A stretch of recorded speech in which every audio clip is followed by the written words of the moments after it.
ఆంధ్రప్రదేశ్లో కూటమి ప్రభుత్వం ఏర్పడిన తర్వాత విద్యాశాఖ మంత్రిగా నారా లోకేష్ గారు బాధ్యతలు తీసుకున్న తర్వాత విద్యా వ్యవస్థలో ముఖ్యంగా ప్రభుత్వ పాఠశాలలో పెను మార్పులు రాబోతున్నాయి అనేటువంటి మాట తరచుగా అంటూ ఉన్నాడు. కానీ నిన్న కలెక్టర్ల సమావేశంలో వివిధ జిల్లాలకు సంబంధించినటువంటి కలెక్టర్లు పాఠశాల నిర్వహణ, నిర్మాణము, మౌలిక వసతులకు సంబంధించి కొన్ని నిధులు అడిగితే ఆ శాఖకు సంబంధించిన ప్రిన్సిపల్ సెక్రటరీ అన్నటువంటి మాట ఏంటంటే ప్రభుత్వం నుంచి ఎటువంటి నిధులు రావు.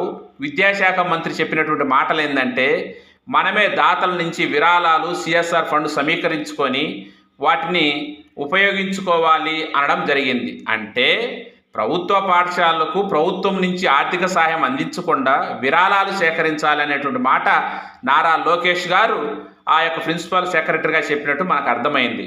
దీన్ని ఎట్లా అర్థం చేసుకోవాలి? ఒక పక్క విప్లవాత్మకమైన మార్పులు అంటారు, ఇంకొక పక్క నిధులు ఇవ్వరు. మరి